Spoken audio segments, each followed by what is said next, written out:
Hello बच्चों, welcome to integrity career academy. बच्चों, इस वीडियो में हम क्या करने वाले हैं, 300 मोस्ट एक्सपेक्टेड क्वेश्चन की वीडियो सीरीज जो क्लास 9th और क्लास 6 के लिए दोनों के लिए अलग अलग होगा, लेकिन 3 पार्ट में होगी। तो पार्ट 1, पार्ट 2, पार्ट 3, तो तीनों की तीनों वीडियो को आप जरूर देखना, क्योंकि ये बहुत इंपॉर्टेंट क्वेश्चन है और इससे आपका पूरा कंप्लीट रिवीजन भी होगा सिलेबस पे।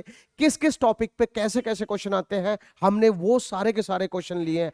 हर टाइप, हर वैरायटी के क्वेश्चन हमने यहां पर आपको दिया है। तो आप इस वीडियो को जरूर देखना और सारी की सारी वीडियो की सीरीज को जरूर देखना।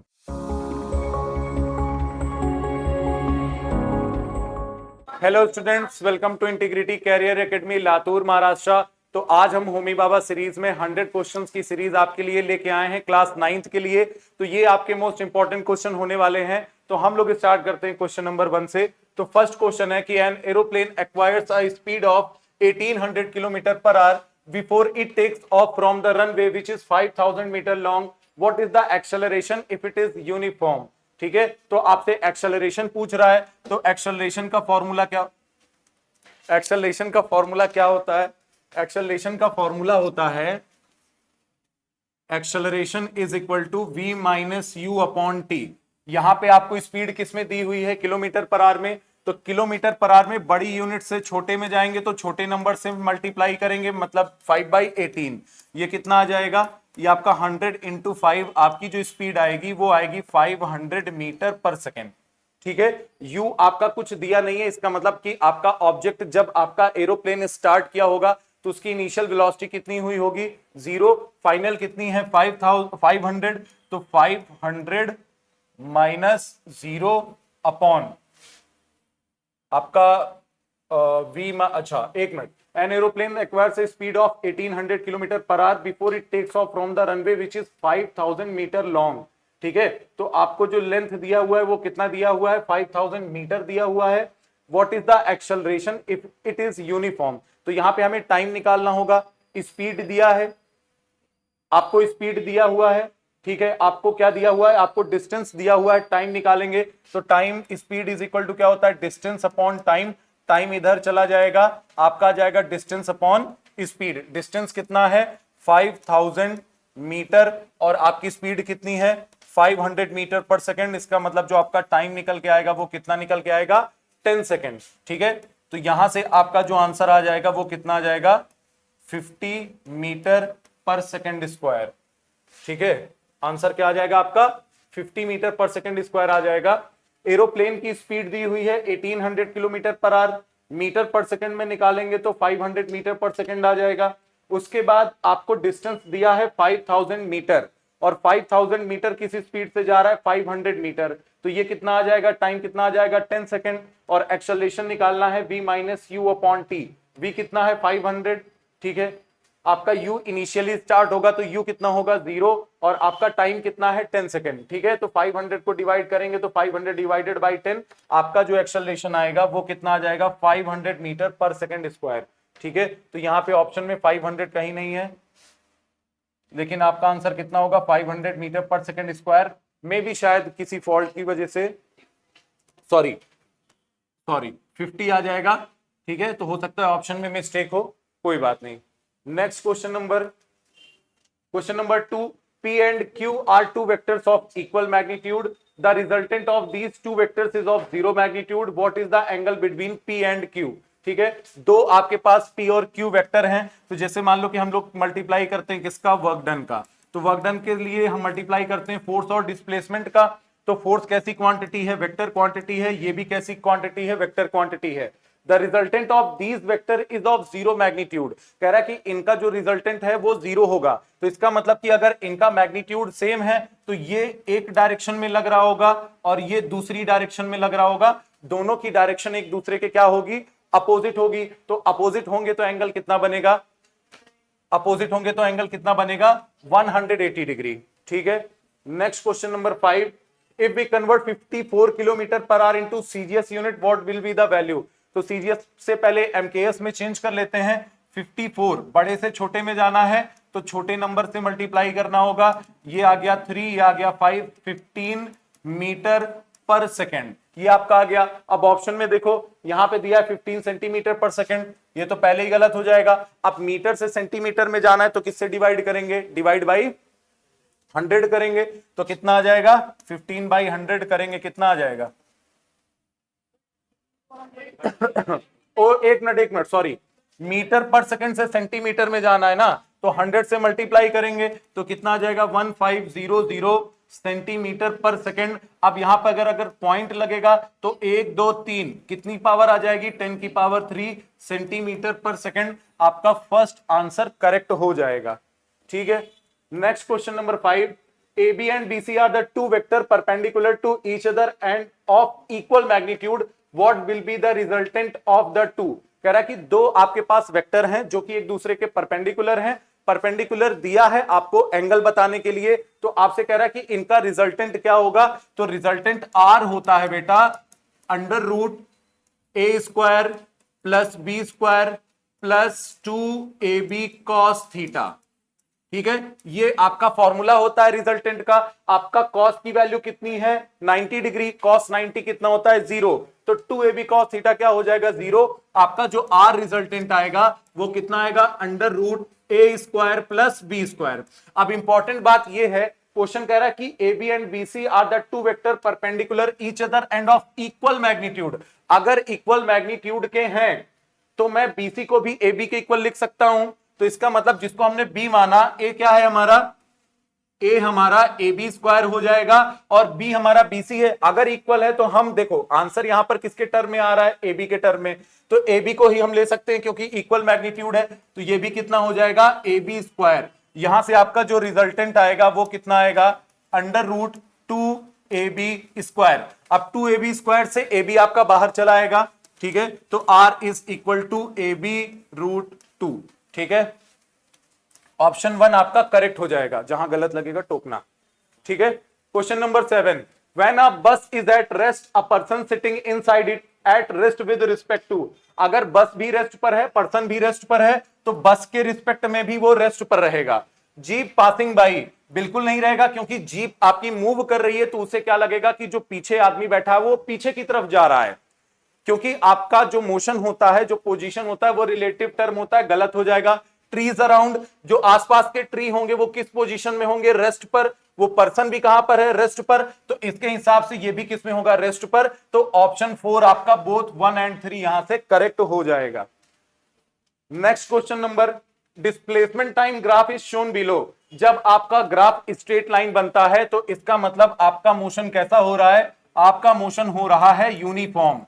आपका मोशन कैसा हो रहा है, uniform. Which of the following will be the velocity time graph for the same motion. तो सेम मोशन के लिए क्या होता है कि जब आपका ग्राफ टाइम एक्सिस के पैरेलल हो तो ये भी कैसा मोशन शो करता है, यूनिफॉर्म। कैसे पता, ध्यान से देखो, मान लो यहां पर वेलोसिटी है आपकी 5 मीटर पर सेकेंड, तो कुछ टाइम के बाद भी 5 मीटर पर सेकेंड, कुछ दूसरे टाइम के बाद भी टाइम, मतलब टाइम बढ़ रहा है लेकिन वेलोसिटी आपकी सेम है, तो मोशन कैसा है, यूनिफॉर्म।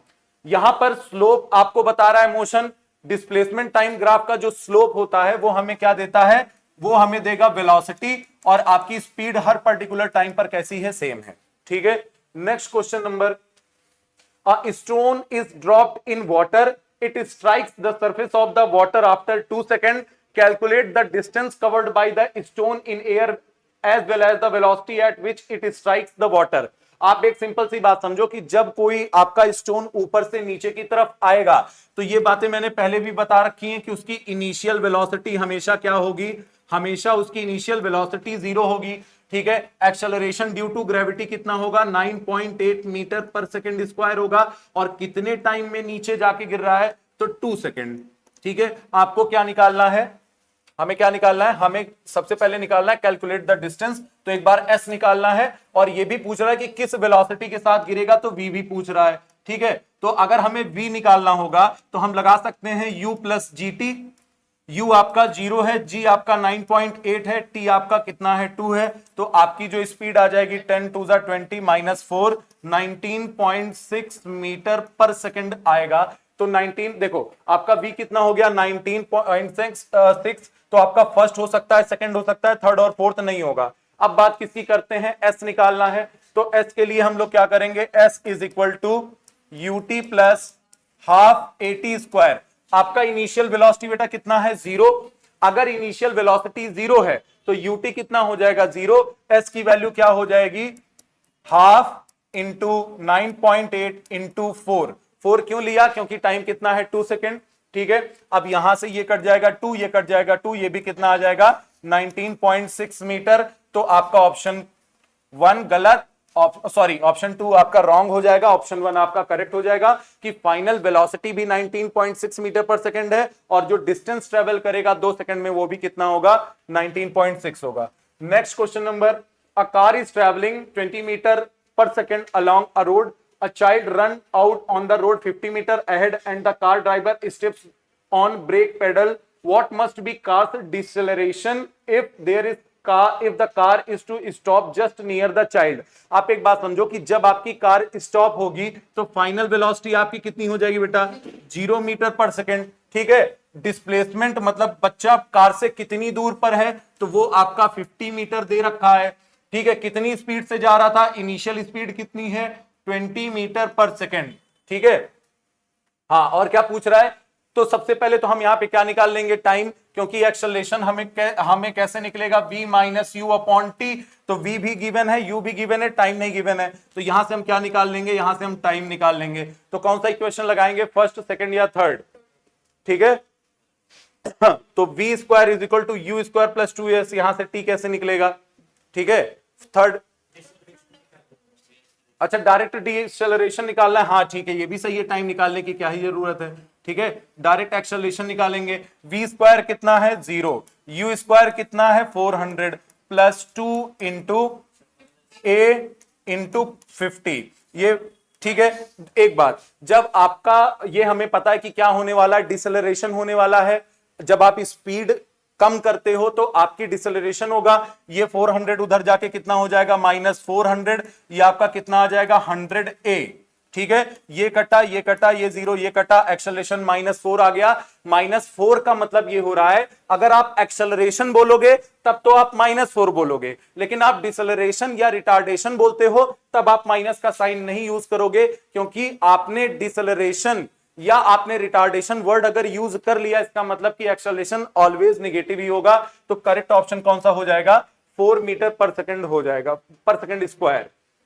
ठीक है, क्वेश्चन कह रहा है कि the graph of velocity time of an object in motion is given below, observe it carefully and determine the acceleration. तो हमें पता है कि जब हम बीटी ग्राफ का स्लोप निकालते हैं तब हमें क्या मिलता है बेटा, एक्सेलरेशन मिलता है। ठीक है, एक्सेलरेशन मिलता है, तो यहां पर कितना हो जाएगा, यहां पर देखो 20-10।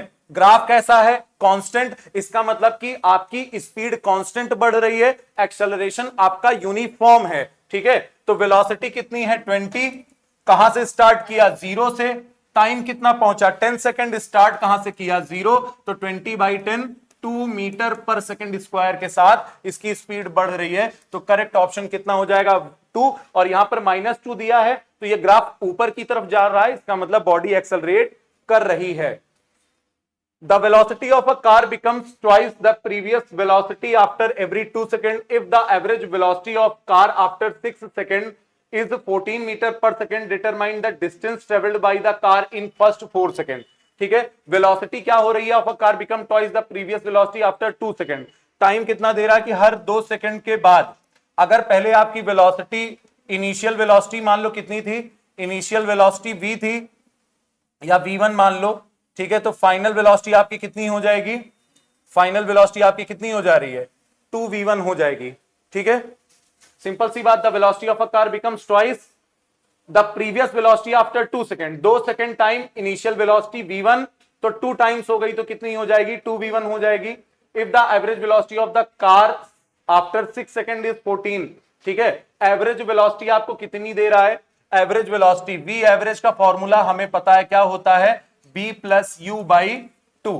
ठीक है, कितना दे रहा है, टाइम कितने टाइम में दे रहा है 6 सेकंड में, 6 सेकंड में कितना दे रहा है 14 मीटर पर सेकंड। ठीक है, 14 मतलब v बाई इसकी वैल्यू कितनी दे रहा है 14 मीटर पर सेकंड, टाइम कितना ले रहा है 6 सेकंड।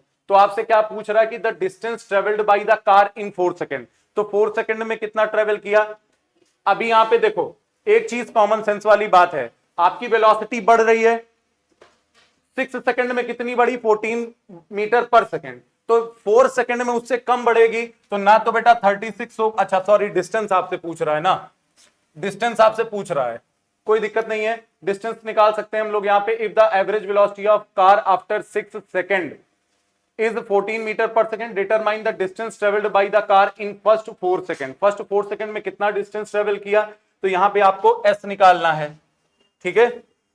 इसके लिए आपको और क्या दे रखा है, twice the previous velocity after every 2 second, average velocity of car after 6 second is 14 metre per second, तो 14 मीटर पर सेकंड का मतलब कि 1 2 3 4 5 6, ठीक है, 1 2 4 8 16 32, ठीक है।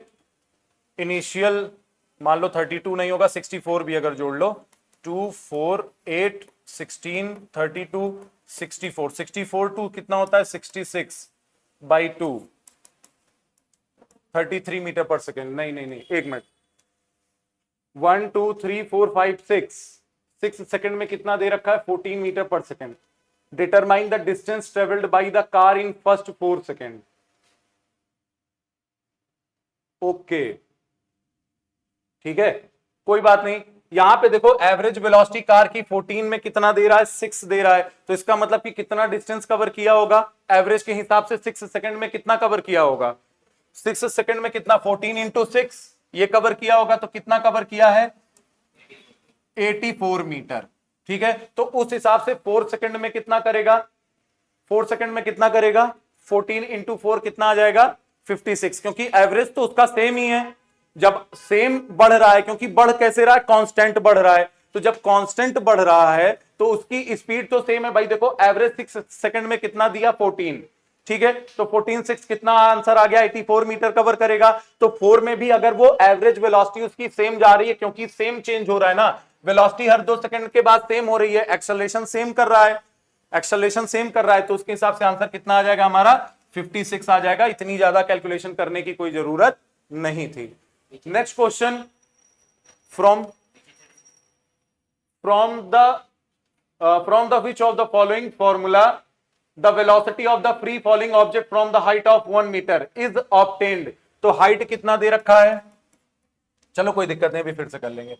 हाइट कितना दे रखा है 1 metre, the velocity of the free falling, velocity u कितना होगा 0, ठीक है। एक्सेलरेशन ड्यू टू ग्रेविटी कितना लगेगा 9.8। आपसे क्या पूछ रहा है, from the following final velocity आपसे पूछ रहा है, ठीक है। तो यहां पे कौन सा फॉर्मूला लग जाएगा हाँ ठीक है, v square is equal to u square plus 2gh लग जाएगा।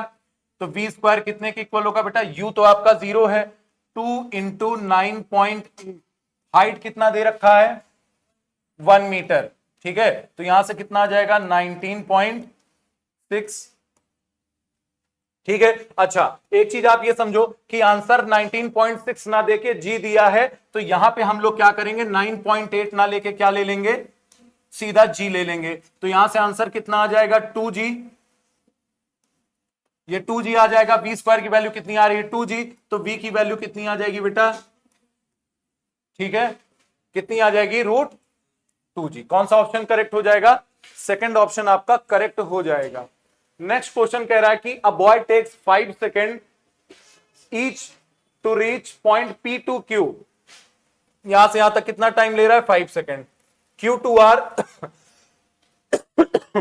ठीक है। अच्छा टाइम सब में 5 सेकेंड ले रहा है और सभी का डिस्टेंस कितना है 20 मीटर, 20 मीटर, ये भी 20 मीटर और ये भी कितना है आपका, ये भी आपका 20 मीटर है। और टाइम P से Q, Q से R, सिर्फ P से Q तक का कितना ले रहा है 5 सेकेंड।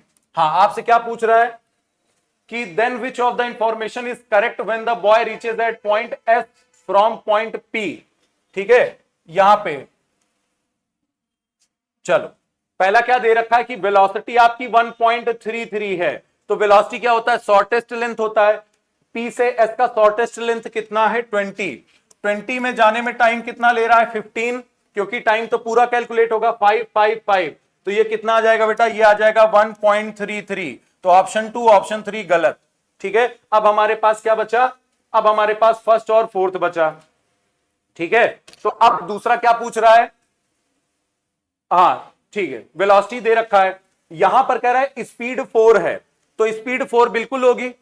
ठीक है, क्योंकि P से S का डिस्टेंस कितना 20 20 20 60 60/15, 60/15 एक्चुअल लेंथ होता है 60/15। आपका आंसर कितना आ जाएगा 4 मीटर पर सेकेंड। तो यहां से आपका जो करेक्ट ऑप्शन हो जाएगा वो हो जाएगा ऑप्शन नंबर 4। ठीक है, चलो, और दूसरी बात, अगर आप सॉल्व नहीं भी करते इस क्वेश्चन को तब भी आपको आंसर पता होना चाहिए था, क्योंकि बेटा वेलोसिटी स्पीड दोनों तभी सेम होते हैं जब लीनियर मोशन स्ट्रेट लाइन में करते हैं। यहां पर डायरेक्शन चेंज हो रही है तो आपका स्पीड हमेशा ज्यादा आएगा। वैसे भी हम लोग इस क्वेश्चन को कर सकते थे। नेक्स्ट क्वेश्चन कह रहा है, read the following statement carefully and determine whether these statement are true और false. Select the correct alternative from the following. In any kind of motion, the speed of an object is the magnitude of its displacement. ये आपका false हो जाएगा, क्योंकि किसी भी तरीके का मोशन हो जो इसका मैग्नीट्यूड होता है स्पीड का, वो डिस्प्लेसमेंट नहीं होता है, डिस्टेंस होता है। सेकंड कह रहा है कि the average speed of an object in uniform motion is equal to its instantaneous speed. एकदम सही बात है। इंस्टेंटेनियस का मतलब यह है कि पर्टिकुलर किसी टाइम पर आपको किसी ने कॉल किया और पूछा आपकी स्पीड कितनी है, तो आप जो देखोगे वही बता दोगे। तो इंस्टेंटेनियस मान लो 20 मीटर पर सेकंड आया, और ऑब्जेक्ट भी अगर आपका यूनिफॉर्म से चल रहा है तो उसका एवरेज भी कितना आएगा, सेम आएगा। तो ये आपका सही हो गया। ठीक है, एक बार ऑप्शन से चेक करते हैं। पहला फॉल्स, तो पहला ऑप्शन गायब, दूसरा ट्रू, तो ये ऑप्शन आपका गायब। अच्छा, 2 और 4 में कुछ हो सकता है। सी ऑप्शन कह रहा है दोनों फॉल्स है, तो हम अगर सी ऑप्शन को नहीं भी देखते हैं तो काम चल जाएगा। डी देखते हैं कि the average velocity of an object in motion with uniform velocity is 0। तो ये स्टेटमेंट भी आपका फॉल्स है कि किसी भी ऑब्जेक्ट की जो एवरेज वेलोसिटी होती है वो यूनिफॉर्म वेलोसिटी में 0 होती है। ऐसा नहीं है, यूनिफॉर्म में 0 नहीं होगी। तो कौन सा ऑप्शन करेक्ट हो जाएगा, ऑप्शन 4, क्योंकि डी का ट्रू बोल रहा है। ठीक है भाई, एवरेज वेलोसिटी आप खुद सोचो कभी भी 0 कैसे हो सकती है। Next question, an object moves along a semicircular path of radius 14 meter from point A to B in 4 seconds. What will be its speed and velocity? तो एक चीज देखो बेटा, आपको भी पता है कि मोशन आपका स्ट्रेट लाइन में नहीं है, तो स्पीड ज्यादा आएगा, वेलोसिटी कम आएगा। तो पहले में आपको अच्छा रिस्पेक्टिवली पूछा है, तो ये ऑप्शन तो पहले ही आपका गलत हो गया। ठीक है, तीसरा ऑप्शन आपका पहले ही गलत हो गया, या तो सेकंड ऑप्शन होगा या तो फोर्थ ऑप्शन होगा। अब इसमें हम स्पीड निकालते हैं, अगर 18 आया तो पहला सही, अगर 11 आया तो फोर्थ वाला सही। ठीक है, अच्छा, स्पीड का फॉर्मूला होता है सेमी पूरे सर्कल के लिए कितना होता है 2πr/t। जब सेमी सर्कल है तो कितना होगा πr/t। तो पाई की वैल्यू 22/7 इंटू आर कितना है 14, तो यह आ गया 44, और टाइम कितना ले रहा है 4 सेकेंड। तो आंसर कितना आ जाएगा 11। तो आपका ऑप्शन 4 करेक्ट हो जाएगा। Next question number, observe velocity time graph of a car, determine the acceleration and distance travelled from point A to B. A से बी पर इसकी वेलोसिटी कैसी है, यूनिफॉर्म है। तो जब यूनिफॉर्म होता है वेलोसिटी, तो एक्सेलरेशन कैसा होता है 0। ठीक है, तो एक्सेलरेशन 0 मतलब आपका सेकंड और फोर्थ ऑप्शन गया।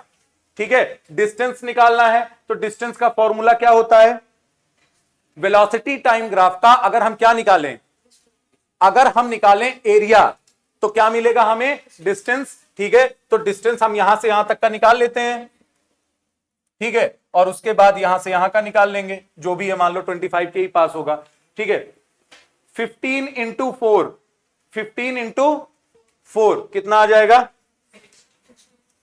60 की 600, 40 है ना, वेलोसिटी कितनी है 40, एरिया ये 15। ठीक है, अच्छा चलो, तो कौन सा ऑप्शन सही हो जाएगा, क्या दोनों में सेम आ रहा है क्या, एक मिनट, अच्छा हाँ, एक मिनट, आपका या तो 400 आएगा या तो 1000 आएगा। ठीक है ना, ये कह रहा है। अच्छा ठीक है, कोई बात नहीं। ये देखो, ये आपका पहला ग्राफ कैसा दिख रहा है, पहला ग्राफ आपका कैसा दिख रहा है, right angle triangle, half into base into height, तो ये कितना आ जाएगा, 300 आ जाएगा। ठीक है, अच्छा ये पूरा ग्राफ है ना, कोई दिक्कत नहीं, एक मिनट, नहीं नहीं ऐसे थोड़ी, यहां से यहां का भी तो किया है ना, डिस्टेंस उसने यहां से यहां पर भी ट्रेवल किया है, तो पूरे ग्राफ का लेंगे, इतने का थोड़ी लेंगे। हाँ अच्छा, सिर्फ ए टू बी का बोला है क्या, तो ये 15 से 25, ये 10 आ जाएगा, ये आ जाएगा 40, आंसर सीधा सीधा 400 आ जाएगा। ठीक है बेटा, चलो ठीक है, मैंने ये ध्यान नहीं दिया, यहां पे सिर्फ ए टू बी पूछा है, तो ए टू बी क्या फॉर्म कर रहा है, रेक्टेंगल, रेक्टेंगल का एरिया कैसे निकलता है, एल इंटू बी, तो 15 से 25 10, और यहां से यहां तक कितना, 0 से 40 40, सीधा कितना आंसर आ जाएगा, 400। नेक्स्ट क्वेश्चन कर रहा है, why the safety belt, safely नहीं भैया, safety belt are worn in a moving car, कि जब आपकी कार मूव करती है तो सेफ्टी बेल्ट क्यों लगाते हैं, कि जब कभी भी हमारी कार किसी भी ऑब्जेक्ट से टकरा जाए तो क्या हो कि हम आगे की तरफ ना जाएं, हमारा जो मतलब बॉडी है वो जाके सामने शीशे से या गाड़ी के आगे जो डेक होता है उससे ना टकरा जाए। तो कह रहा है कि safety belt exert force on our body to make forward motion slower, ठीक है ना, कि जो फॉरवर्ड का मोशन है वो कैसा हो जाए, स्लोअर हो जाए। ठीक है, तो पहला ही ऑप्शन हमारा क्या होगा, करेक्ट हो जाएगा। क्यों, क्योंकि स्पीड क्या है, आगे की तरफ जा रही है, बॉडी का इनर्शिया क्या चाहेगा, आगे की तरफ बढ़ना, लेकिन जब आप ब्रेक लगाओगे तो जो बॉडी आपके कार के कांटेक्ट में है वो तो रेस्ट पर आ जाएगी, लेकिन अपर बॉडी नहीं आएगी, अपर बॉडी उसी स्पीड के साथ जाना चाहेगी, तो फॉरवर्ड जाने से क्या करे, बचा ले। नेक्स्ट क्वेश्चन कह रहा है कि following are some statement about nuclear force, which of these statement are true, nuclear force are short range force, ये आपका ट्रू है, nuclear force exist between any two nucleons, ये भी आपका सही है। थर्ड कह रहा है nuclear force do not depend on electric charge of nucleon, एकदम सही है, तो कौन सा आपका स्टेटमेंट सही हो जाएगा, A B and C.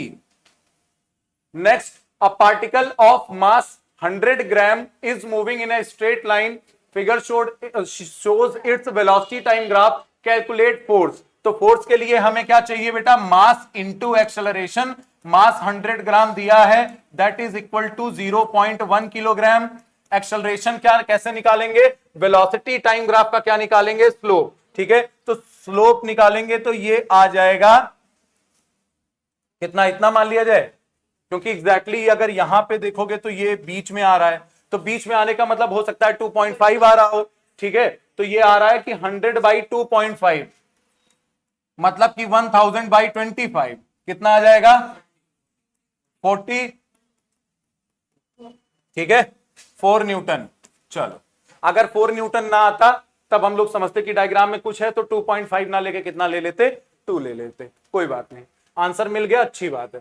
Observe the diagram and select the correct option, देखो फोर्स लगा रहे हो इधर, ऑब्जेक्ट डिस्प्लेस कर रहा है इधर, मतलब कि आपकी जो फोर्स है वो मतलब आपका जो वर्क डन है वो निगेटिव है, दोनों एक दूसरे के अपोजिट हैं, तो जब वर्क डन निगेटिव होता है तो हमेशा ऑब्जेक्ट की स्पीड क्या करती है, डिक्रीज करती है, velocity of body will increase, never velocity of body will decrease, एकदम सही बात है कि आप खींच रहे हो इधर, ऑब्जेक्ट जा रहा है उधर, तो ऑब्जेक्ट अपनी फोर्स से उधर जा रहा है, कोई भी फोर्स लग रही होगी या कोई खींच रहा होगा, आप उसे पीछे की तरफ खींच रहे हो फिर भी वो आगे जा रहा है, तो उसकी स्पीड क्या होगी, स्लो हो जाएगी।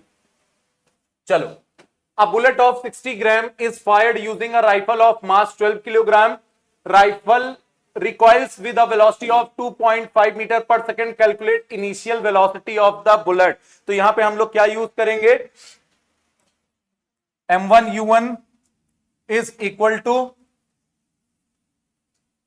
प्लस m2 u2, ठीक है, फाइनल के इक्वल आएगा, मतलब m1 b1 plus m2 v2, ठीक है, m1 की वैल्यू कितनी दे रखा है, 60 ग्राम, 60 ग्राम मतलब कितना हो जाएगा, 0 पॉइंट,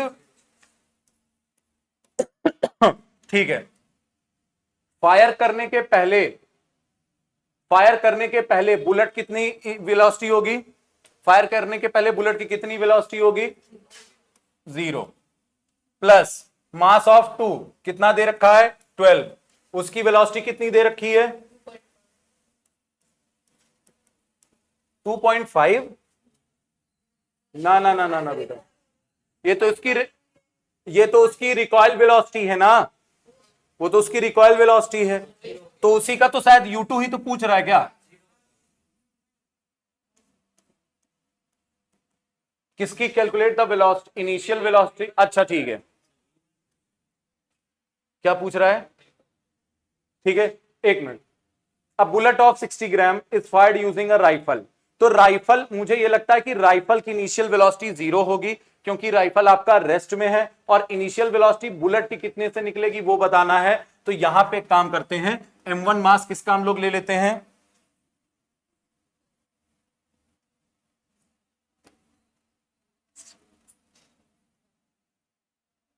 ठीक है, चलो M1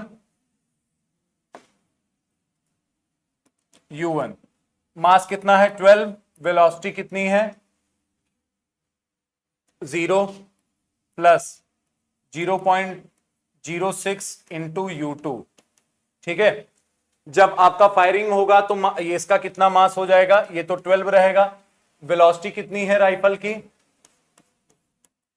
ठीक है, और ये बाद में जाके किस पर हो जाएगा? रेस्ट पर। तो ओवरऑल कितना हो जाएगा? 0 हो जाएगा। ठीक है, तो हम लोग इसके लिए ये भी कर सकते थे, M1 B1 is equal to M2 V2, direct ये भी लगा सकते थे, क्योंकि ये भी 0 और ये भी 0। तो यहां से कितना आ जाएगा बेटा?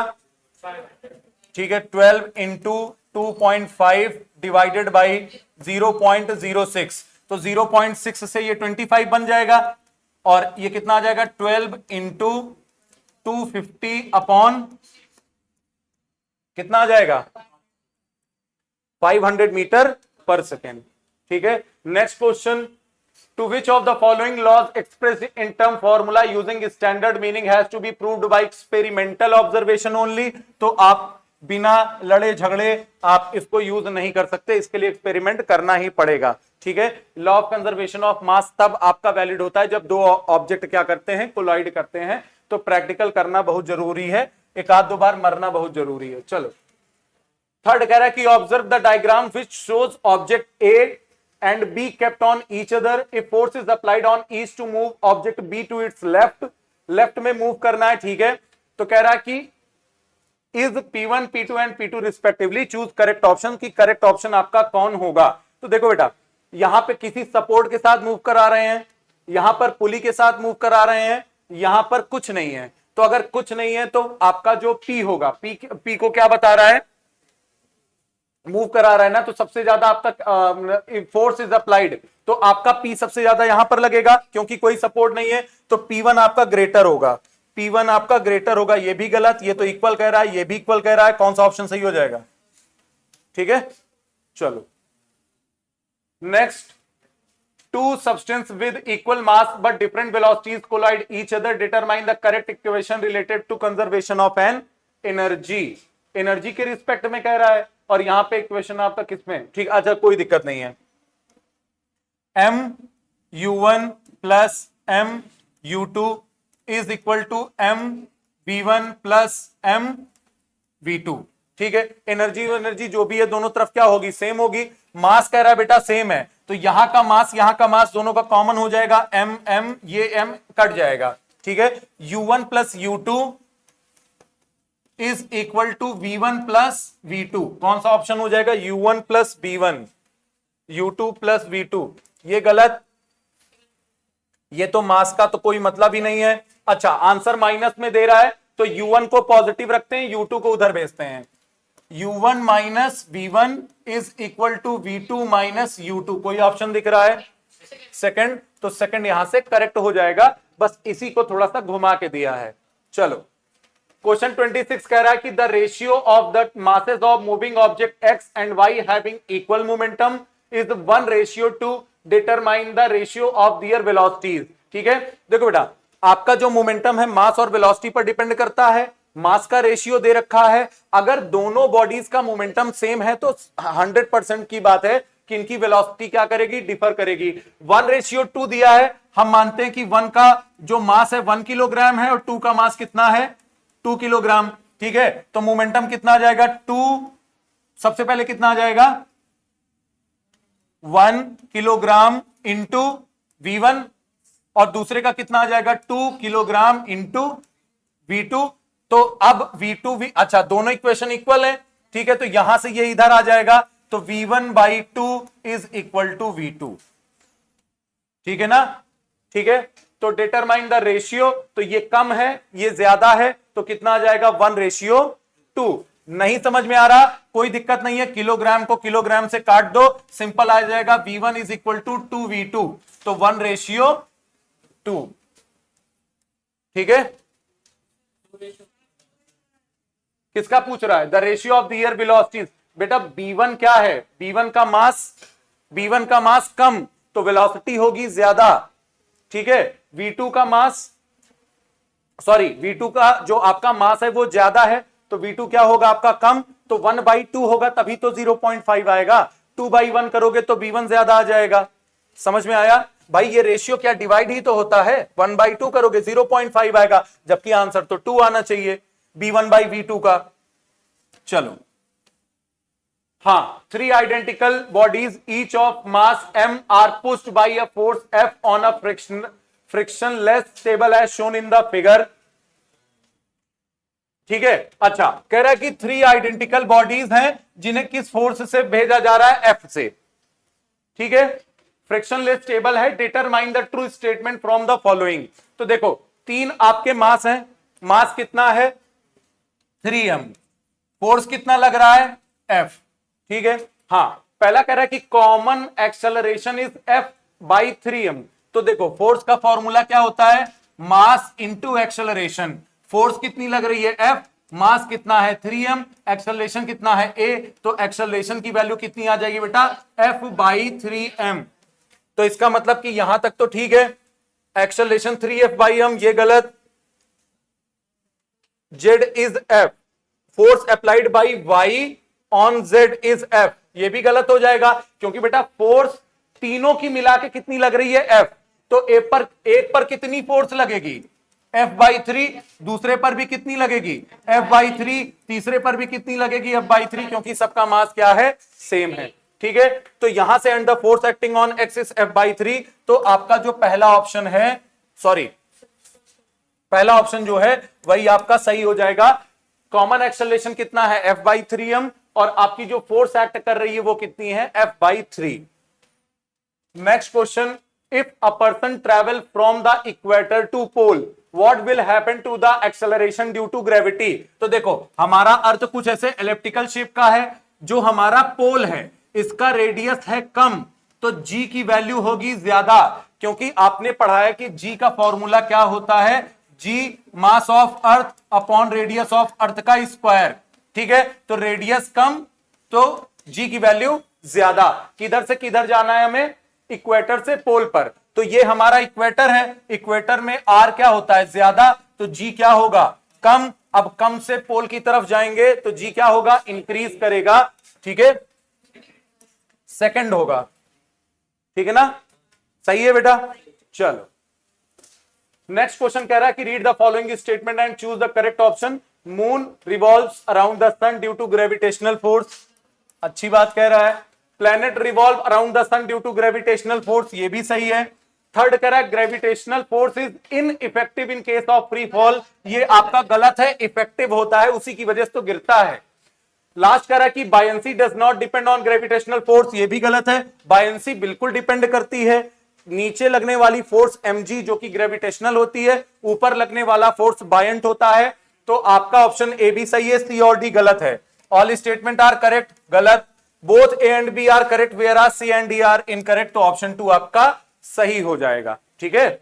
चलो, नेक्स्ट क्वेश्चन कह रहा है the acceleration due to gravity at height h from surface of the earth is given by. आप एक बात समझो कि जब आप हाइट पर जा रहे हो तो नॉर्मल जो g का फॉर्मूला क्या होता है? gm/r², ऊपर की हाइट को भी जोड़ना है तो r+h² हो जाता है। समझ में आया? ठीक है, चलो, क्योंकि रेडियस बढ़ेगा ऑब्जेक्ट ऊपर जाएगा। तो select the correct option for unit g। तो बेटा मुझे तो याद है, आपका पता नहीं, newton metre square upon kilogram square, ठीक है। जिन लोगों को याद नहीं है, ठीक है, जिनकी मत मारी है, वो ये वाला फॉर्मूला लगा लेंगे, gm1m2/r²। यहां से g क्या आ जाएगा? r²f r² by m1 into m2। ये क्या है न्यूटन, आर क्या है radius, metre square, kilogram kilogram. ठीक है, चल नेक्स्ट क्वेश्चन पर चलते हैं हम लोग। A stone is released with an acceleration a from the left going upward. What will be the acceleration and its direction of the stone? तो हमें पता है कि जब आपका ऑब्जेक्ट किधर जा रहा है, अपवर्ड की तरफ जा रहा है, तो एक्सेलरेशन क्या होता है, g माइनस ए। क्या होता है, g माइनस ए। किस डायरेक्शन में, अपवर्ड जा रहा है तो अपवर्ड डायरेक्शन में। ए तो होगा नहीं, g माइनस डाउनवर्ड में भी नहीं होगा। आपका ऑप्शन कौन सा करेक्ट हो जाएगा, ऑप्शन 3 आपका करेक्ट हो जाएगा। एक मिनट, लिफ्ट कहां जा रही है, ऊपर की तरफ जा रही है ना, तभी तो करेगा। तो लिफ्ट ऊपर जा रही है, जी किधर लगता है, नीचे की तरफ। ठीक है, और जो एक्सेलरेशन फेंक रहा है ऊपर की तरफ। एक मिनट, मेरी बात तो सुनो, बात सुनो। What will be the acceleration and its direction of the stone. A stone is released with an acceleration from the lift going upward. ठीक है,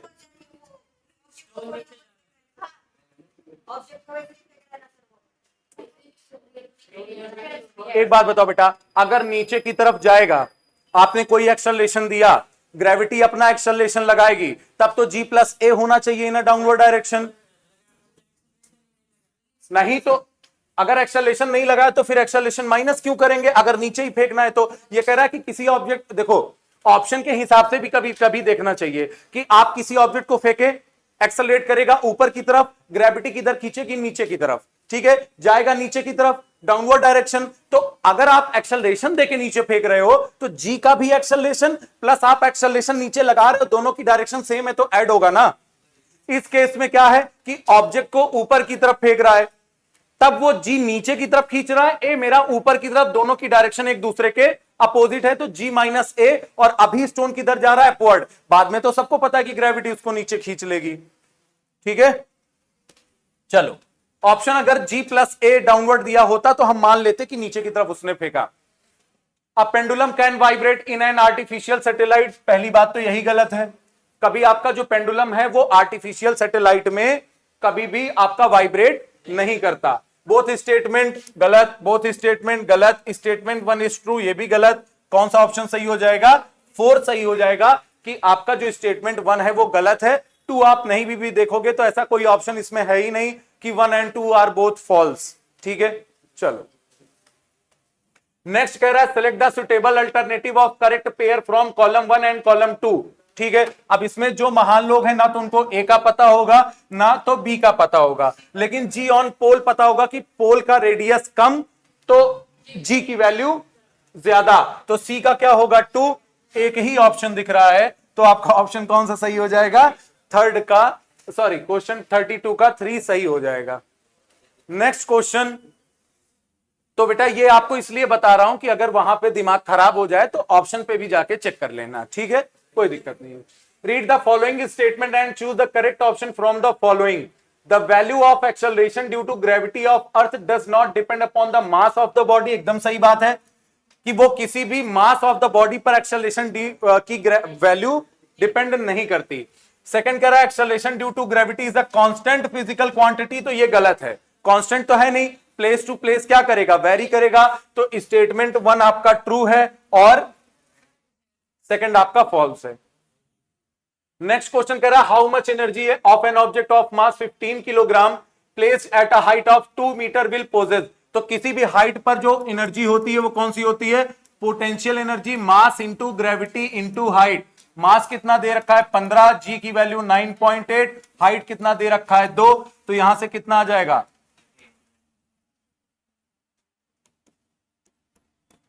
ठीक है। अरे नहीं यार, ये करने की क्या जरूरत है, कैलकुलेशन को इतना बढ़ाने की। 30 इंटू 9.8 कितना हो जाएगा, 3 इंटू 98, मतलब कि 100 को 3 से मल्टीप्लाई किया 300, 2 2 2 6 कम हो गया 294, 294। ठीक है, सही है। चलो नेक्स्ट क्वेश्चन कह रहा है बेटा we want to double the kinetic energy of an object, what should be the change in its velocity. तो मुझे याद है कई क्वेश्चन मैंने किए हैं, मैं आपको सॉल्व करके बताता हूं। हमें काइनेटिक एनर्जी को क्या करना है, देखो नहीं तो बाद में हो सकता गलत हो जाए। नहीं नहीं मुझे नहीं याद, ठीक है चलो सही है। We want to double the kinetic energy of an object, अभी काइनेटिक एनर्जी के ई इज इक्वल टू कितना है, हाफ एम बी स्क्वायर। इसको मुझे क्या करना है, डबल करना है। What should be the change in its velocity, कि वेलोसिटी में कितना आएगा, तो सिंपल सी बात है, ये कितना आना चाहिए, अगर डबल होना चाहिए तो ये कितना आना चाहिए, एम बी स्क्वायर। ठीक है, एम बी स्क्वायर आना चाहिए, इज इक्वल टू यहां पे हाफ एम बी स्क्वायर है। तो एक बात ध्यान से समझो कि आपका मास यहां पर हाफ है, तो आपका मास यहां पर भी कितना होना चाहिए, हाफ। चेंज किस में करना है, वेलोसिटी को, वेलोसिटी को डबल करना है। इसका मतलब वी स्क्वायर इधर है तो इधर कितना बनाना है, 2v बनाना है। तो v की वैल्यू कितनी आ जाएगी, √2 आ जाएगी। ठीक है, ऑप्शन आपका करेक्ट हो जाएगा, सिंपल सा। नेक्स्ट क्वेश्चन कह रहा है कि observe the figure and choose correct option for A and B. पहला ए क्या कर रहा है, केमिकल चेंज को इलेक्ट्रिकल में कन्वर्ट कर रहा है, तो option zinc carbon cell A सही है, सही है। ये क्या करता है, केमिकल एनर्जी को किस में कन्वर्ट करता है, इलेक्ट्रिकल में।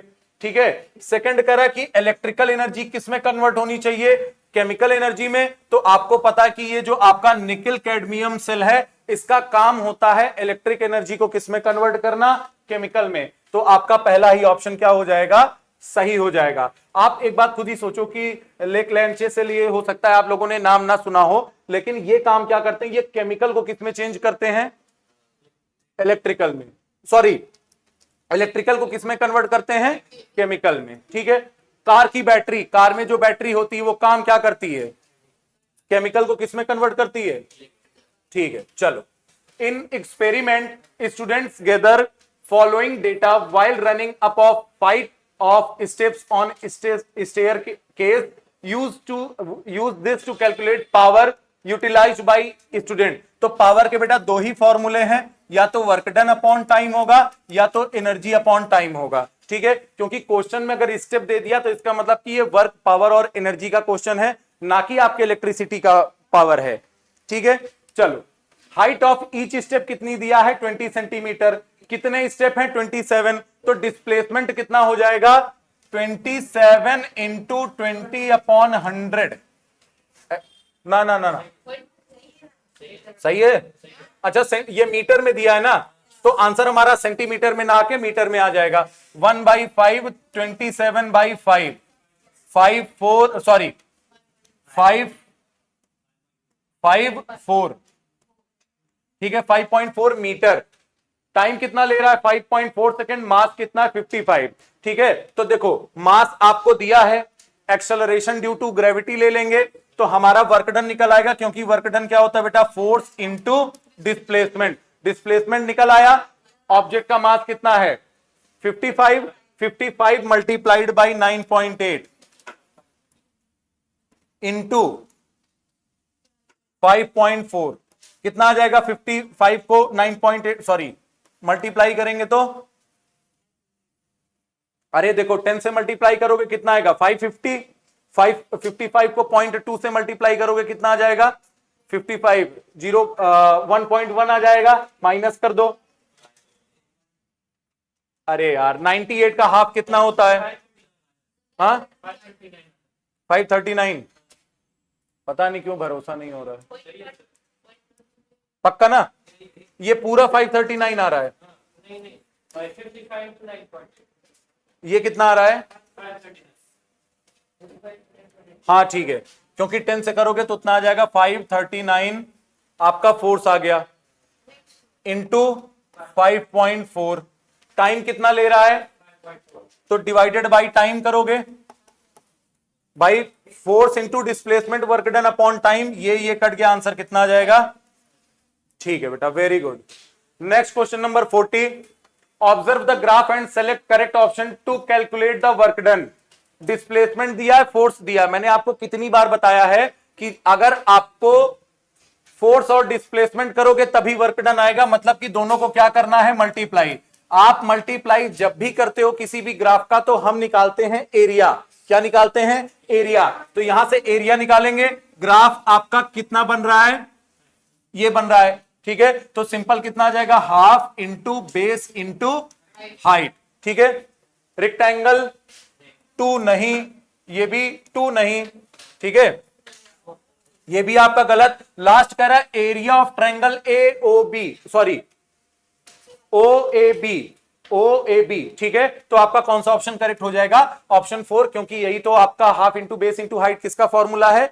Area of triangle O A B का।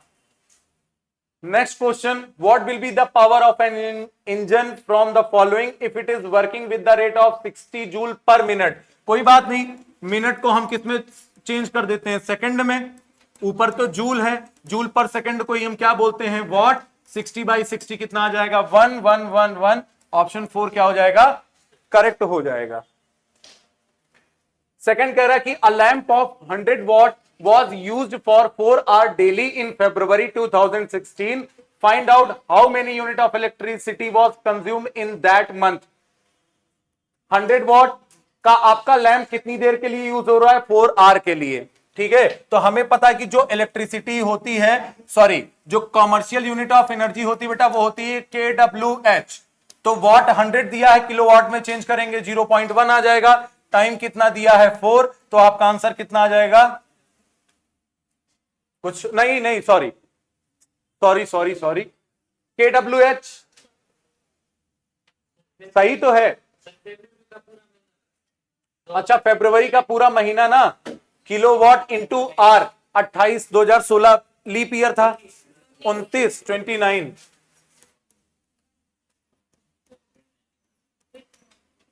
496, ठीक है। चलो, पूरा महीना भर चलाया बदतमीज। 0.5 किलोवाट कितने के इक्वल होगा?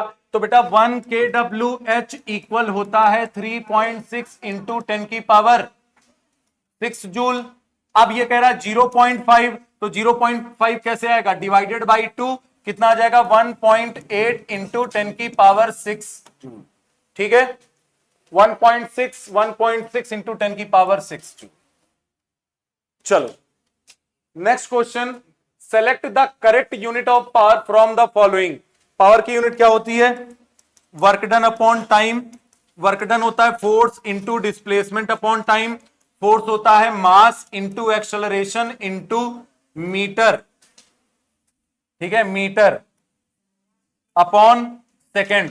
मास की unit kilogram, acceleration metre upon second square को सेकेंड से मल्टीप्लाई करोगे क्यूब, और ये मीटर में है तो किस में आ जाएगा? तो kilogram metre square upon second cube,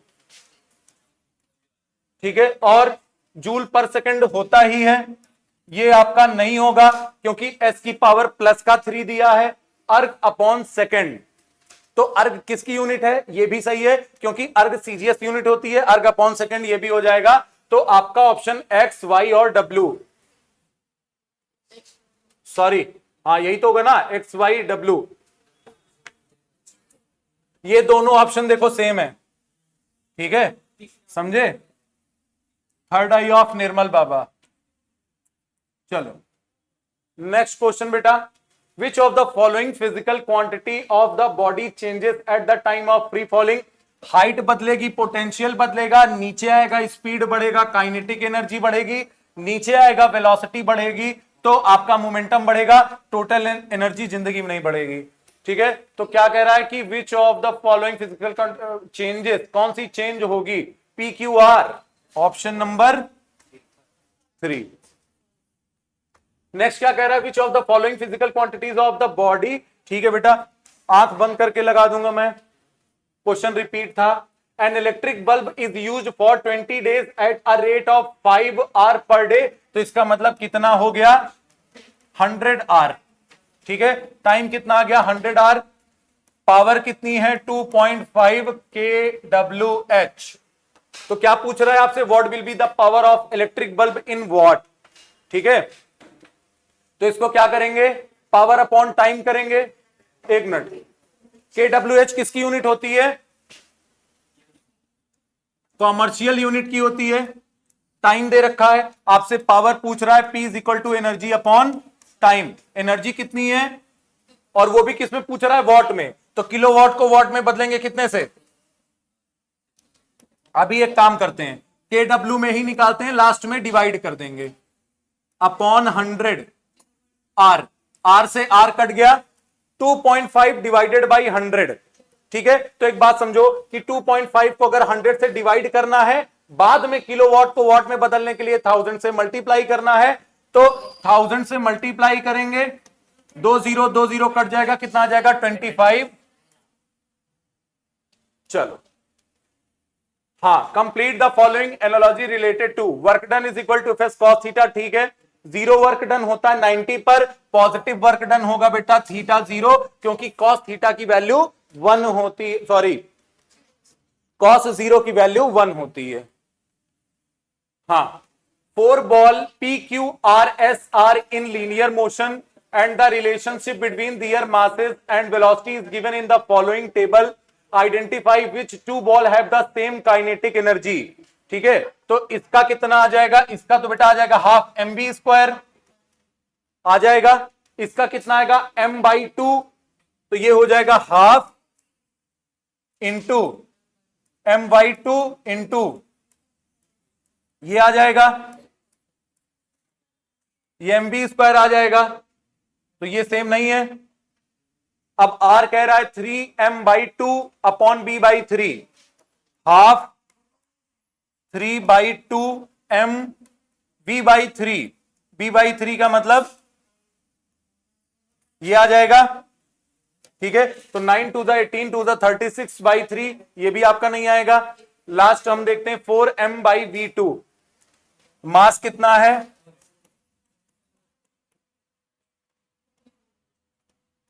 four, half m v square, तो P और S। ठीक है, चलो, what will be the power of developed by a gun when soldier fire a bullet of mass 20 gram at the rate of 1 bullet per second with a velocity. ठीक है, kinetic energy निकाल लो बेटा, half m v square, mass कितना है, ठीक है, into 20 by 2, क्या हुआ बेटा, अच्छा ठीक है,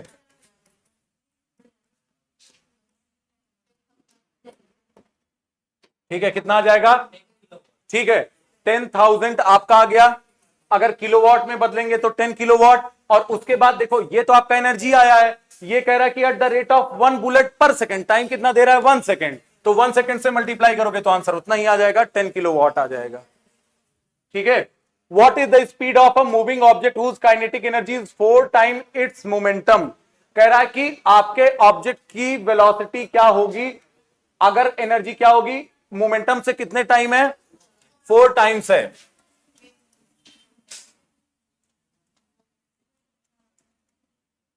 ये हो जाएगा सिंपल।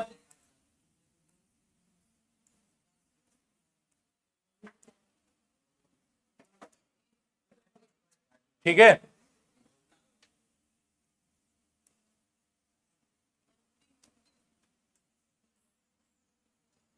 एट बी, ठीक है, कितना आ जाएगा, ठीक है। नेक्स्ट क्या कह रहा है कि graph of time x and displacement y of a body under going SHM is given, find amplitude and period of oscillation. तो देखो बेटा, आपका जो ये लॉन्गेस्ट गैप होता है ना मीन पोजीशन से, जो क्रेस्ट या ट्रफ का मैक्सिमम वैल्यू होता है वो होता है आपका एम्पलीट्यूड। ठीक है, एम्पलीट्यूड कितना हो गया 10, एम्पलीट्यूड 10, तो थर्ड और सेकंड गलत। अब आपसे और क्या पूछ रहा है, पीरियड ऑफ ऑसिलेशन। तो एक ऑसिलेशन तब कंप्लीट होता है जब आपका एक बार क्रेस्ट और एक बार ट्रफ पूरा हो जाए, मतलब यहां से ये गया, यहां से ये आया, यहां पे जाके एक ऑसिलेशन कंप्लीट हुआ। तो कितना गैप है 8, पहला ऑप्शन हमारा करेक्ट हो जाएगा। नेक्स्ट क्वेश्चन कह रहा है कि the time period of a simple pendulum is t is equal to 2 lambda into L by G, expresses g in term of t। ठीक है, तो इसका देखो, इसका तो डायरेक्टली फॉर्मूला ही होता है कि g is equal to 4 lambda square L by T square, ये डायरेक्टली फॉर्मूला होता है।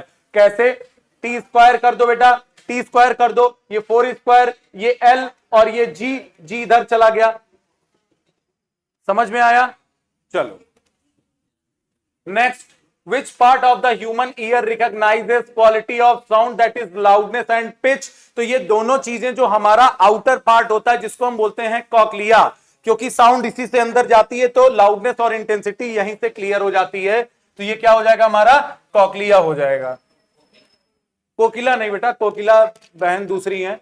An echo sounder in a fishing boat receives an echo from a shoal of fish 0.4 second after it was sent. If the speed of sound in water is 1500 meter per second, how deep is the shoal? आप एक चीज देखो कि 0.4 second के बाद वो आपको सुनाई दिया, तो सुनाई देगा तब कि 0.2 सेकंड जाएगा पहुंचने में और उतना ही टाइम लेगा आने में। तो स्पीड कितनी है 1500 और जाने में कितना टाइम 0.2, तो कह रहा कितना डीप है, तो जितना जाएगा उतना आएगा, तो कितना आ जाएगा 0.2।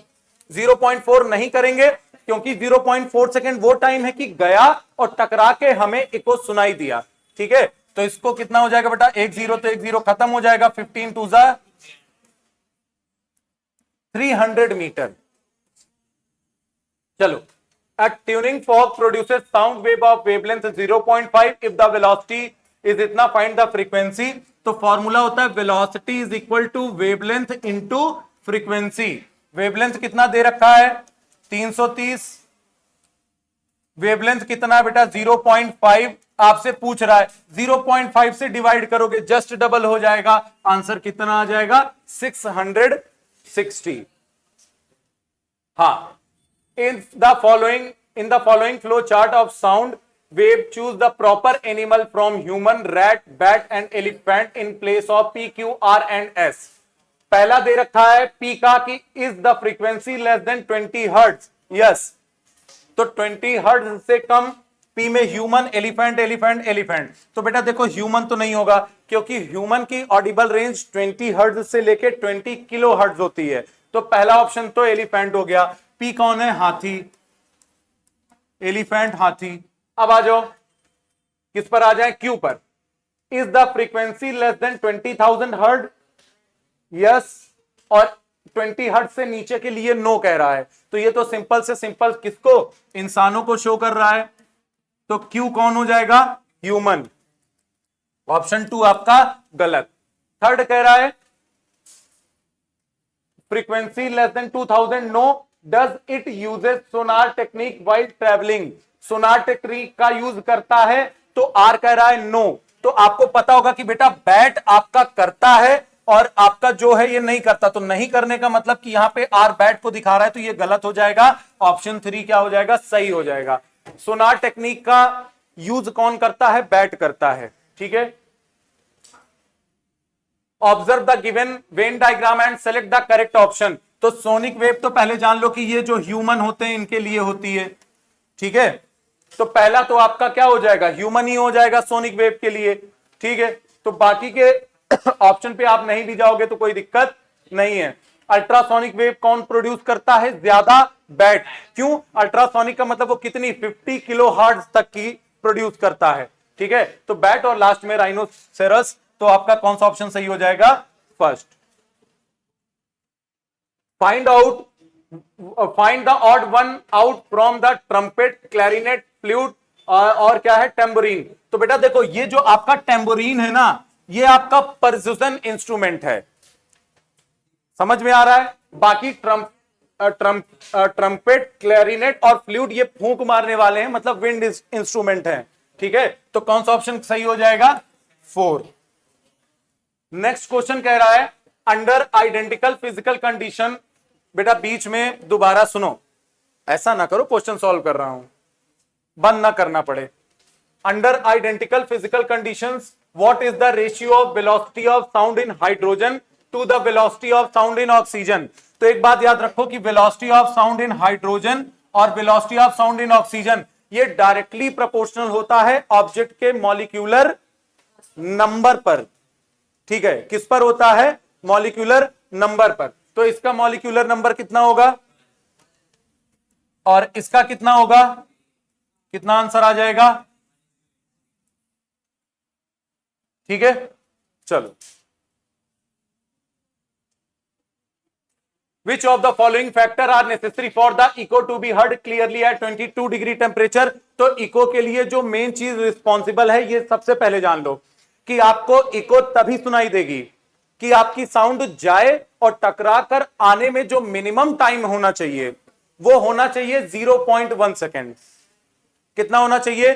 0.1 सेकेंड। ठीक है, और जो डिस्टेंस होता है ये भी जान लो, एयर में साउंड कितनी स्पीड से ट्रेवल करती है? या तो 344 कहीं लिखा होगा या तो लिखा होगा 340, दोनों में से जो भी लिखा हो। ज्यादा करेक्ट कौन सा है? 344, लेकिन राउंड ऑफ के लिए कितना ले लेते हैं? 340। तो अगर 0.1 सेकंड में जाए और वापस भी आ जाए तो 0.1 सेकंड में डिस्टेंस कितना ट्रेवल करेगा? तो ये करेगा 34.4 और ये कितना करेगा? 34। अब इतने में जाना भी है आना भी है, तो कितना गैप होना चाहिए?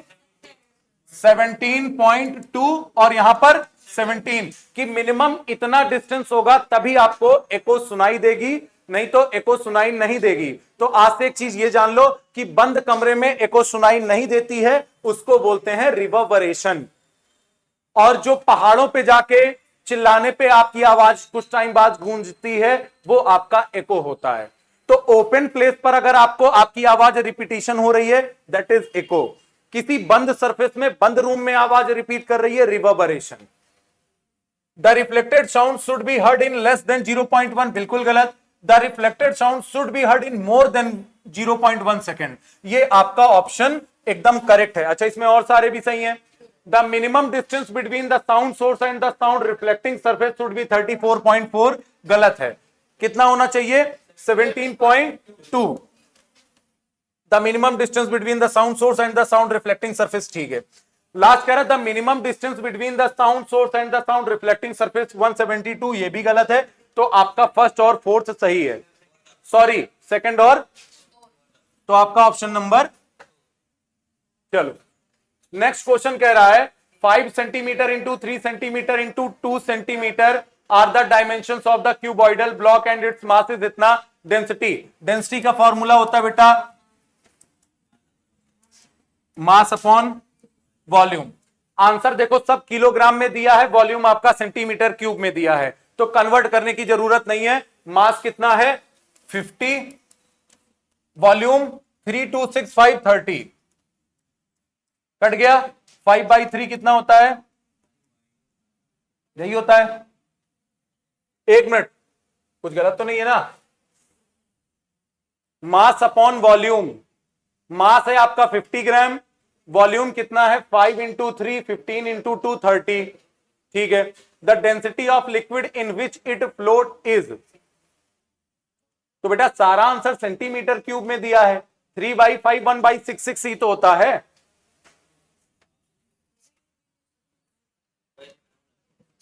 ठीक है, किया सही है ना हम लोगों ने? ठीक है, चलो तो कुल मिला के बेटा हम लोग गलत नहीं हो सकते, 1.66 आएगा। नेक्स्ट क्वेश्चन, आप उस बेटा उसको अंदर रख दो।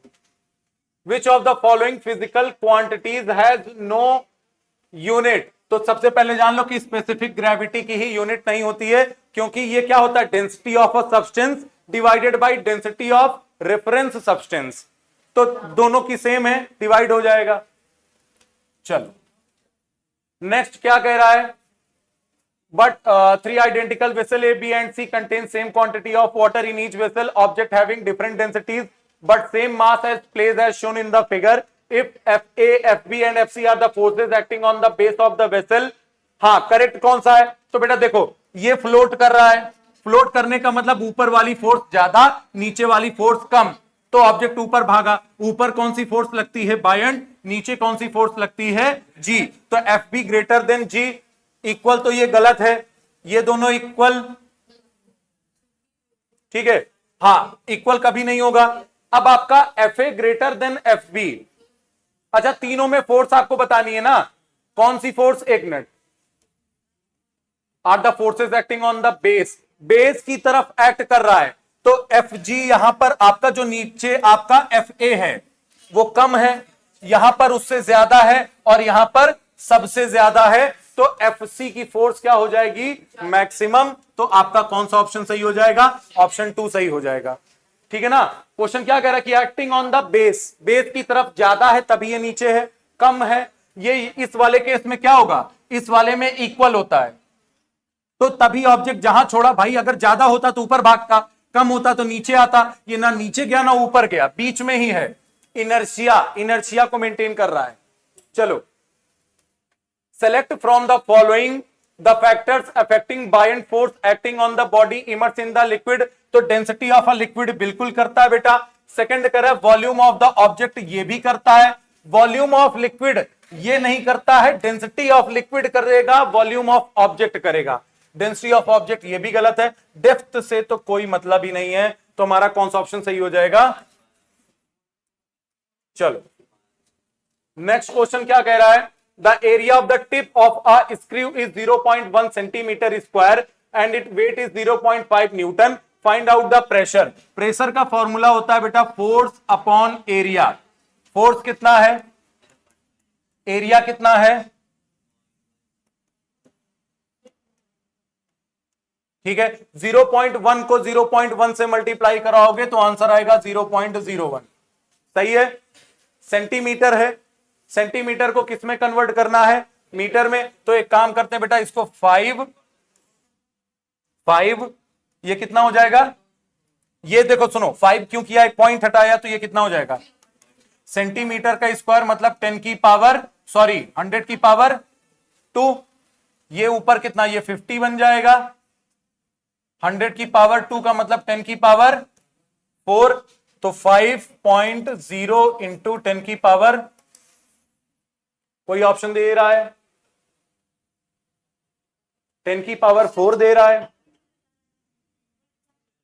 अच्छा एक मिनट, कोई दिक्कत नहीं है। यहां पे बेटा हम लोगों ने 0.1 को पहले ही मल्टीप्लाई कर दिया सेंटीमीटर में, तो अब सेंटीमीटर स्क्वायर का सिर्फ एक ही बचा, एक बचा कि नहीं बचा, या तो हम सिर्फ 0.1 को लें और सेंटीमीटर का 100 इंटू 100 करें तो ये 5 हो जाएगा और ये 10 की पावर 4 हो जाएगा, तो आंसर कितना आएगा 5 इंटू 10 की पावर 4। समझ में आया नहीं आया, समझ में आया कि नहीं आया। ये 0.1 ले लिया, सेंटीमीटर का सिर्फ स्क्वायर करना है, ठीक है। ये पूरे का स्क्वायर थोड़ी है, ये कितने का है, एक मिनट, ये आपका बेटा सिर्फ सेंटीमीटर का स्क्वायर है, तो 0.1 और सेंटीमीटर का करेंगे तो 100 की पावर कितनी हो जाएगी 4, 100 की पावर कितनी हो जाएगी, एक मिनट, अरे भाई ये डिवाइड में रहेगा, डिवाइड में जाएगा ना, मतलब यहां पे कितना आएगा, डिवाइड में जाएगा मतलब 10 की पावर -4, ऊपर जाके कितना हो जाएगा, ये आपका 0.5 था, ये 0.1 था, तो ये कितना आ जाएगा 5 इंटू, ये सही हो जाएगा। हम लोग गलती क्या कर रहे थे कि 0.1 का पूरा होल स्क्वायर ले रहे थे, जो कि सिर्फ क्या होता है सेंटीमीटर स्क्वायर। चलो, what would be the force required to exert a pressure of 2000 pascal on a surface area of 10 square metre, sorry centimetre, फिर से क्वेश्चन सेंटीमीटर में दे दिया, आपसे क्या पूछ रहा है फोर्स। फोर्स का फॉर्मूला क्या होगा, प्रेशर इंटू, प्रेशर कितना है, एरिया कितना है 10 डिवाइडेड बाई, ये हो जाएगा 100 का स्क्वायर, सेंटीमीटर है ना बेटा, स्क्वायर करोगे अपॉन में आ जाएगा, फोर्स कितना आ जाएगा, ठीक है। चलो, नेक्स्ट क्वेश्चन कह रहा है कि which of the following temperature give greatest buoyant force of the water, ठीक है। तो देखो यहां पे कह रहा है 0 डिग्री सेल्सियस और यहां पर कह रहा है 4 डिग्री सेल्सियस, तो डेंसिटी अगर ज्यादा होती है तो बायंट फोर्स भी क्या होता है ज्यादा, तो P गलत हो गया, Q कितना है 4, R कितना है 27.15, तो आप देखो तो 273.15 एग्जैक्ट होता है, 4 बढ़ाया मतलब Q और R आपका दोनों क्या है सेम है। अगर आप निकालोगे ना बेटा तो आप देखोगे कि 39.2 जो आपका फ़ारेनहाइट होता है ये भी 4 डिग्री सेल्सियस के इक्वल होता है। ये कई बार क्वेश्चन हम लोग सॉल्व करते हैं टेम्परेचर में कि ये एनोमेलस बिहेवियर शो करता है वाटर 4 डिग्री पर, तो सेल्सियस में 4, फ़ारेनहाइट में 39.2, तो आपका ऑप्शन QRS सेकंड ऑप्शन। चलो यहां सेम है, चलो हाँ What will be the heat generated in a coil of resistance 50 ohm in the joule when a current of 6 ampere flows through it for 2 minutes? ठीक है, joules law of heating I square R into T। I कितना है बेटा? 36 है। ठीक है, R कितना है आपका? टाइम कितना है? ठीक है, सही है।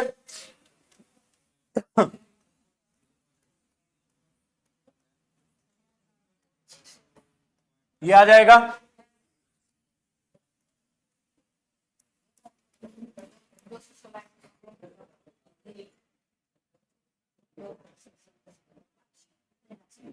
ऑप्शन 1 सही हो जाएगा। ये 10 की पावर 3 यहां लगा देंगे, 1 2 3 4 5। चलो, R and R2 are two resistors in the circuit connected in parallel. If R1 is equal to 2R2 and the resultant resistance of its circuit is 2 ohm, then determine the correct value of R1। ठीक है, हाँ, तो आपसे क्या कह रहा है कि करेक्ट वैल्यू किसकी निकालनी है? R1 की। तो R1 की वैल्यू हम एक टाइम के लिए कितनी मान लेते हैं? 1। सॉरी, R1 की नहीं, R2 की। तो R1 कितना हो जाएगा बेटा? 2 हो जाएगा। मतलब इसको 1x मान लेते हैं, इसको 2x। ठीक है ना, इसको x मान लिया, इसको 1/2x। पैरेलल में ऐड करना है, इनका रिजल्टेंट कितना आ रहा है? 1/2। ये हो जाएगा R1 का रेजिस्टेंस x, सॉरी R2 का, और R1 का 2x। इतना क्लियर है? इनका रिजल्टेंट, इनका टोटल कितना आ रहा है? 2। तो इसको 2x बनाना है, किससे मल्टीप्लाई करेंगे? ठीक है, तो कितना आ जाएगा? 1/2 इज इक्वल टू, ठीक है, x की वैल्यू कितनी? 3। R2 की वैल्यू कितनी आ जाएगी? R1 की वैल्यू कितनी आ जाएगी? तो पूछ किसकी रहा है? R1 की। सही है, चलो।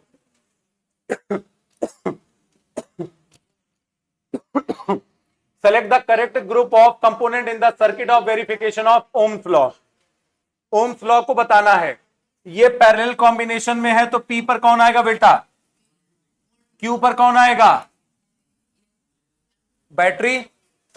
R आपका क्या है? की, या आप स्विच, वो भी कैसी? क्लोज्ड। ठीक है, और S आपका डिफ्लेक्शन कर रहा है, एमीटर। कौन सा ऑप्शन सही हो जाएगा? देखो, अच्छा, इलेक्ट्रिक सेल, सॉरी बैटरी नहीं, ये सेल है, क्योंकि एक ही पॉजिटिव एक ही नेगेटिव है। R आपका प्लग है, एमीटर। पहला आपका सही हो जाएगा।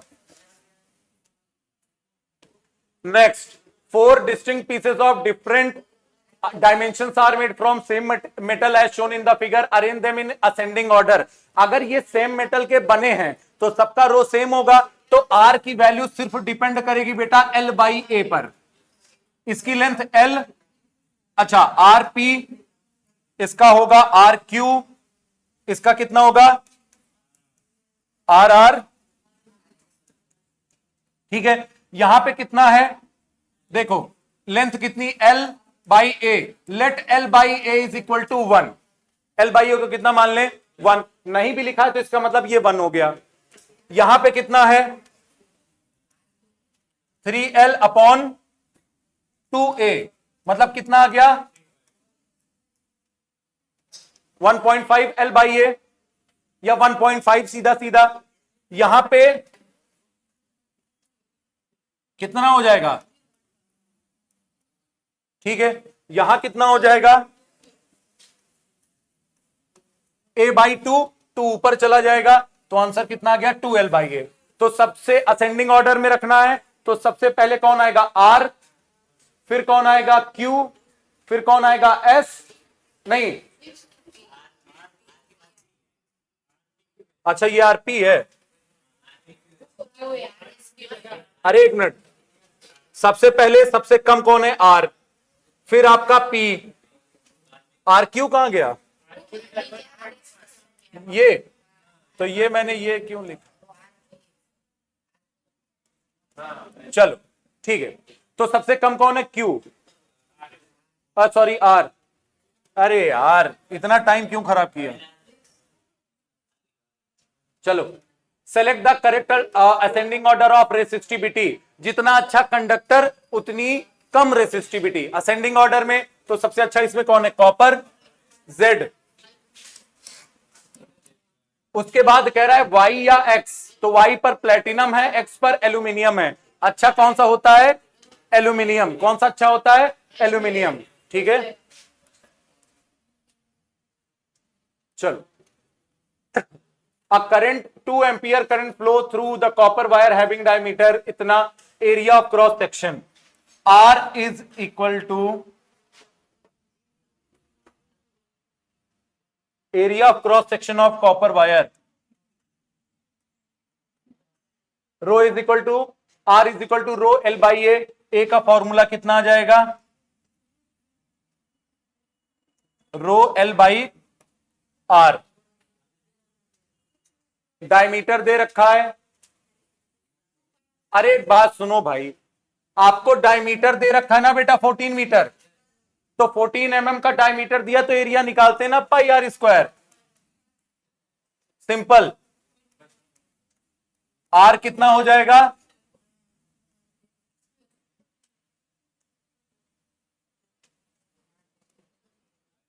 एक 7 से एक 7 कट जाएगा।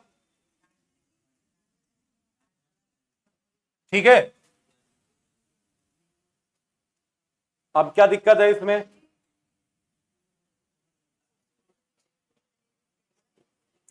देखो डायमीटर 14 mm है, रेडियस कितना आ जाएगा, ठीक है, स्क्वायर कर दो। तो ये क्यों करना, ये आ जाएगा, सॉरी ये 154 आएगा यार, 154 आएगा। ठीक है, तो इसको देखो, ये तो mm में आएगा नहीं, जब सेंटीमीटर में चेंज करोगे तो 10 इंटू 10 100 से डिवाइड हो जाएगा, 1.54 आ जाएगा। नेक्स्ट क्वेश्चन कह रहा है कि from the following circuit diagram calculate the ratio of current. तो पैरेलल कॉम्बिनेशन में करंट डिवाइड करेगा, तो I1 is equal to V1 by R1। ठीक है, तो V1 की वैल्यू कितनी है, 10/4। ये किसकी वैल्यू है, I1 की। I2 की वैल्यू कितनी हो जाएगी बेटा, 10/6। ठीक है, किसका किसका चाहिए, I1 रेशियो, मतलब 10/4 डिवाइडेड बाई 10/6। ठीक है, तो ये कितना आ जाएगा, 6/4, 10 नीचे जाएगा, कैंसिल हो जाएगा, 3:2। नेक्स्ट क्या कह रहा है, find the incorrect statement from the given circuit diagram. देखो बेटा सबसे पहले तो दोनों सेल का सेम टर्मिनल लगा है, तो इसका मतलब कि ये कनेक्शन कैसा है, गलत है। Battery is not connected properly in the circuit, यही आपका सही हो जाएगा कि आपकी बैटरी सही से कनेक्ट नहीं है, दोनों पॉजिटिव टर्मिनल एक साथ हैं। अरे Ram Ram. When compass is kept near the circuit, it will not show any deflection, ये भी सही है।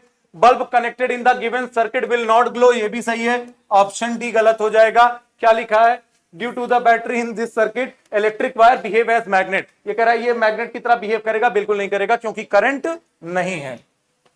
Next question, which of the following is the correct रे डायग्राम। सेंटर से जा रहा है, सेंटर से आ रहा है, सही है।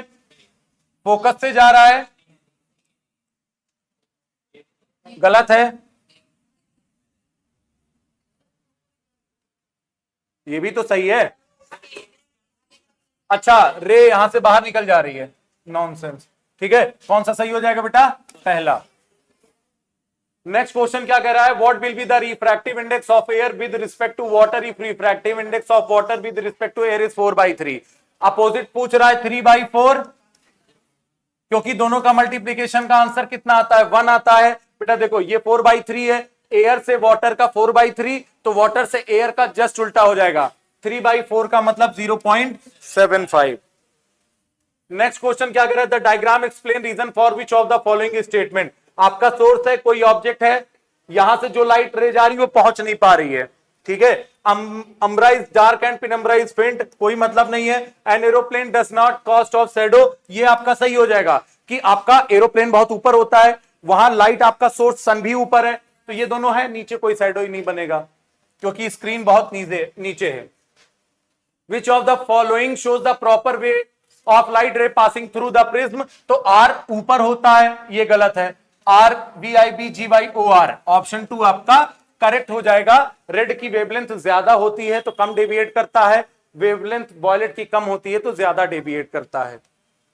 चलो, प्लेन मिरर कह रहा, देखो प्लेन मिरर आपका ये है, कॉनकेव मिरर ये वाला है, कॉन्वेक्स ये वाला है। तो प्लेन मिरर वर्चुअल ठीक है, कॉनकेव मिरर, अच्छा ऐसी क्वालिटी बेटा जो कॉनकेव में भी हो, कॉन्वेक्स में भी हो और प्लेन में भी हो, तो क्या है, दोनों वर्चुअल बनाते हैं।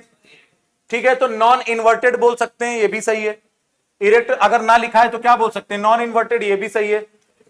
ठीक है, ये गलत है, ये गलत है, ये भी गलत है क्योंकि ये तो रियल बता रहा है। आपका पहला ऑप्शन सही हो जाएगा।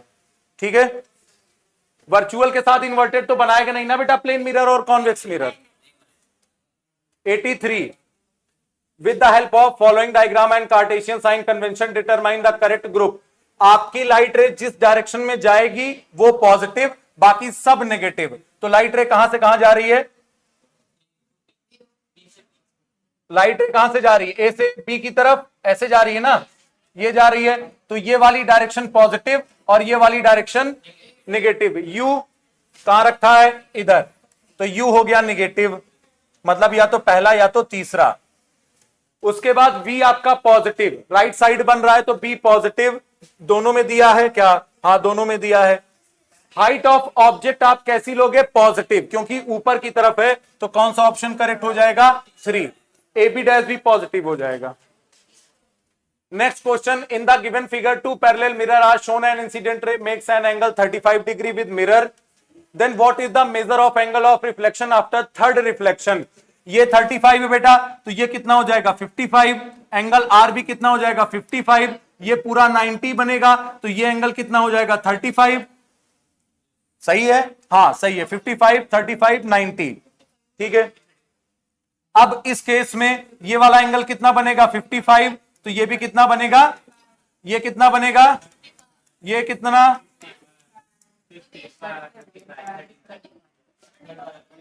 रिफ्लेक्शन पूछ रहा है लास्ट वाले का, तो कितना हो जाएगा 55। An object is placed at 12 centimeter in front of the concave mirror. Determine the image distance from the mirror if the ratio of the height of the object to its height of the image is 1/2.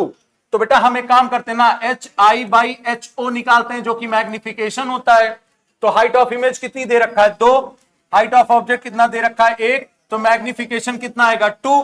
तो आपका object, अच्छा एक चीज ये भी हम लोगों ने पढ़ा है कि मैग्निफिकेशन B/U होता है, B/U होता है, तो U आपका कितना दे रखा है 12, तो B कितना हो जाएगा 2 इंटू 12 कितना हो जाएगा।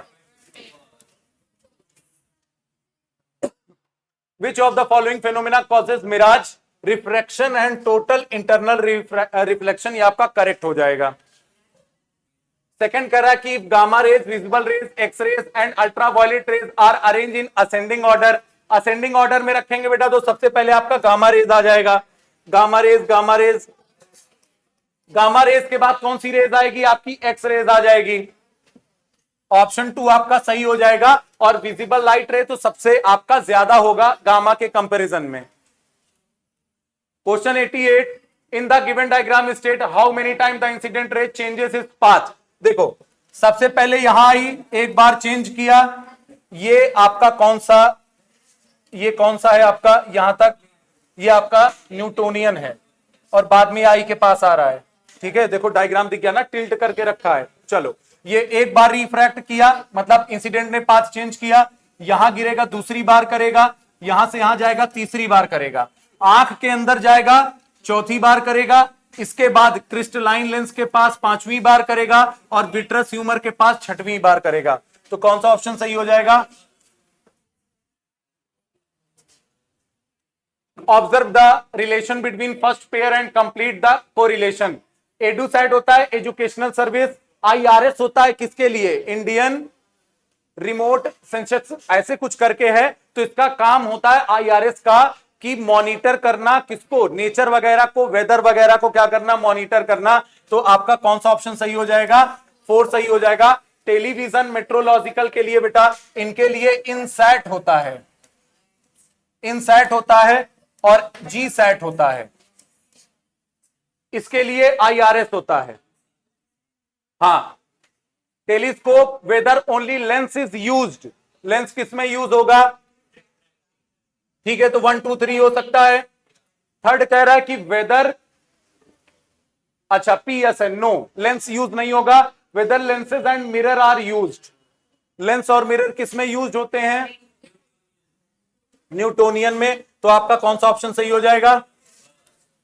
चलो next, which type of service are supported by INSAT and GSAT, आपको अभी तुरंत बताया, तो आपका टेलीकम्युनिकेशन हो जाएगा, ठीक है, मॉनिटरिंग एंड ये तो होगा नहीं, टेलीविजन ब्रॉडकास्टिंग। कौन सा सही हो जाएगा।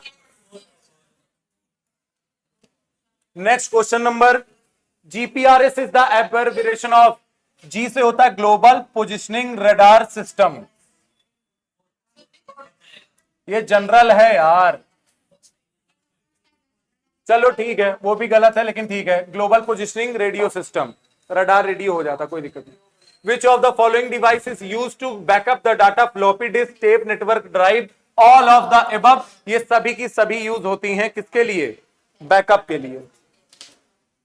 Why files in PDF format are easy to view, print and handle? PDF can be viewed on all operating system, ये भी सही है।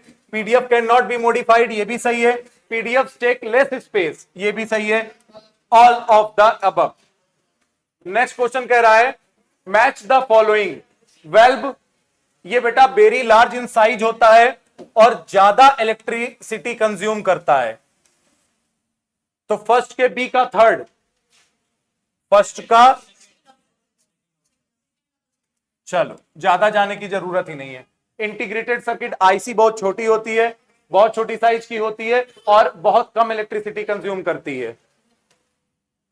Next question, which of the following is smallest type of network used in computer data transfer, तो ये होता है बेटा pan, personal area network. Wide area network पूरे वर्ल्ड के लिए होता है, लैन लोकल एरिया नेटवर्क लोकल के लिए होता है, मेट्रोपॉलिटन मेट्रो सिटीज वगैरह के लिए होता है। Are in the following media in ascending order of their speed, तो असेंडिंग ऑर्डर मतलब वैक्यूम में तो होगा ही नहीं, तो पी सबसे पहले, उसके बाद किसमें, गैस में, पी के बाद आर, ठीक है।